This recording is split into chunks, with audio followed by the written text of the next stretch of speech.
नमस्कार,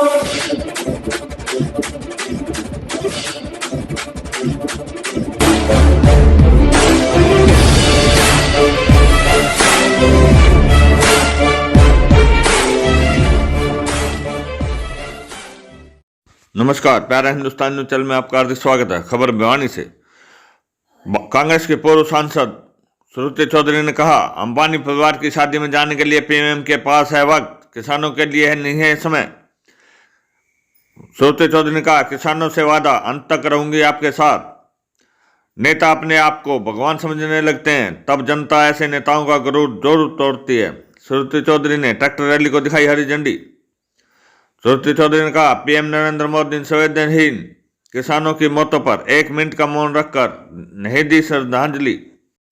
पखवाड़े बरसे कि तलाना भिवानी टोल टैक्स नाके पर धरनारत किसानों के समर्थन के लिए पूर्व सांसद श्रुति चौधरी वीरवार को धरना स्थल पर पहुंची। श्रुति ने केंद्र सरकार पर संवेदनहीनता का आरोप लगाते हुए कहा कि अंबानी के परिवार की शादी में तो प्रधानमंत्री 2-2 बार जाते हैं, लेकिन उनसे 20 कदम दूरी पर बैठे किसानों से मिलने के लिए उनके पास समय नहीं है। वीरवार को कांग्रेस नेता पूर्व सांसद श्रुति चौधरी किसानों के धरने में पहुंची। श्रुति ने 2 घंटे से ज्यादा धरना दिया। अपने संबोधन में पूर्व सांसद ने कहा कि पीड़ा की बात है कि देश के किसान पिछले 40 दिन से कड़कड़ाती ठंड में धरने में बैठे हैं। हमारे प्रधानमंत्री अंबानी परिवार की शादी में तो 2-2 बार जाते हैं। अडानी की फैक्ट्री लगती है तो प्रधानमंत्री गुजरात जाते हैं, लेकिन 20 कदम पर बैठे किसानों से बात करने के लिए प्रधानमंत्री के पास वक्त नहीं है। दुख की बात है कि धरनारत 60 किसानों की मौत हो चुकी है, लेकिन पीएम नरेंद्र मोदी इतने संवेदनहीन हो चुके हैं कि इन मौतों पर 1 मिनट का मौन रखकर श्रद्धांजलि भी नहीं दे रहे। उन्होंने किसानों से मुखातिब होते हुए कहा कि आपकी बदौलत वे लोग सत्ता में आए, आपकी वजह से उनका महत्व है। बड़ी बड़ी हुकूमतें आपके किसानों के सामने झुकती हैं। श्रुति ने भाजपा का नाम लिए बिना कहा कि नेता जब अपने आप को भगवान समझने लगते हैं, तब जनता ऐसे नेताओं का गरूर जरूर तोड़ती है। भाजपा को यह नहीं भूलना चाहिए कि किसानों के बलबूते पर ही उन्हें सत्ता मिली है। किसान आज अपने बचाव की लड़ाई लड़ रहा है। उन्होंने किसानों से आह्वान किया कि ऐसे लोगों का गरूर जरूर झुकाइएगा। साथ ही वायदा भी किया कि वह अंत तक उनके साथ रहेगी। इससे पहले पूर्व सांसद श्रुति चौधरी ने लोहारू हल्के के खरकड़ी में चल रहे किसानों के धरने पर पहुंचकर अपना समर्थन दिया और हजारों की तादाद में काले कानूनों के विरोध में ट्रैक्टर रैली को झंडी दिखाई। इस दौरान हजारों की संख्या में किसानों ने ट्रैक्टरों की रैली भी निकाली। भिवानी से AK चौधरी की रिपोर्ट।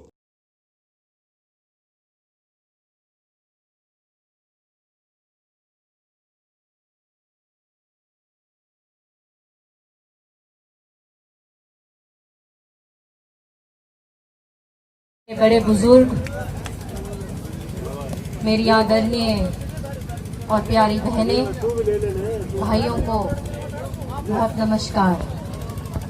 मैं आज आप लोगों के बीच में आपको नमन करने आई हूँ और आपको समर्थन देने आई हूँ। बहुत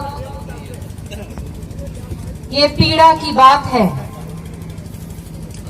कि आज 40 दिन से ज्यादा हो गए हैं जहां आप लोग मजबूर हो बैठने के लिए और इस सर्दी के अंदर ठिठुरते हुए अपना काम और अपना घर छोड़कर आपको सरकार से टक्कर लेनी पड़ रही है। ये वो सरकार है जो आपके बलबूते पे जीत के आई है। ये वो लोग हैं, ये वो नेता हैं जिनकी जो महत्व है वो आप लोगों की वजह से। बड़ी बड़ी हुकूमतें लोगों के सामने झुकती हैं और झुकना चाहिए, क्योंकि लोगों से ही नेता बन के आते हैं। और जिस दिन नेता अपने आप को भगवान समझने लग गए तो उस दिन उन नेताओं का भी गरूर भगवान ही तोड़ता है लोगों के जरिए से। दुख की बात है कि जहां प्रधानमंत्री जी मोदी साहब, जहां अंबानी के घर में अगर कोई शादी हो तो दो बारी जाते हैं, अडानी जी की फैक्ट्री कोई लग रही हो तो वो तुरंत गुजरात जाते हैं। लेकिन 20 कदम चलकर किसानों के पास, अपने लोगों के पास, जिसके बलबूते पे वो आज खड़े हैं, जहां 60 किसानों ने अपनी शहादत दे दी है, उनके पास नहीं जाते। ये वाकई में एक बहुत पीड़ा का विषय है। और जब मैं सोचती हूं तो मेरे रोंगटे खड़े हो जाते हैं कि किस तरीके से ये 3 काले कानून इस महामारी के वक्त लागू किया, जहां पहले ही लोग जूझ रहे हैं, परेशान हैं, वहां और परेशानी थोपी जा रही। आज किसान अपनी लड़ाई अपने बचाव के लिए लड़ रहा है। आप कुछ एक्स्ट्रा नहीं मांग रहे, आप अपने बचाव के लिए लड़ाई लड़ रहे हो, और तब भी इनमें कोई नम्रता नहीं है और आपके प्रति अपनी ड्यूटी नहीं। ये राजनीतिक मंच नहीं है, मुझे मालूम है, लेकिन मुझसे रहा नहीं जाता, क्योंकि चौधरी बंसीलाल और चौधरी सुरेंद्र सिंह जी इसी मट्टी के आप के लोग थे वो,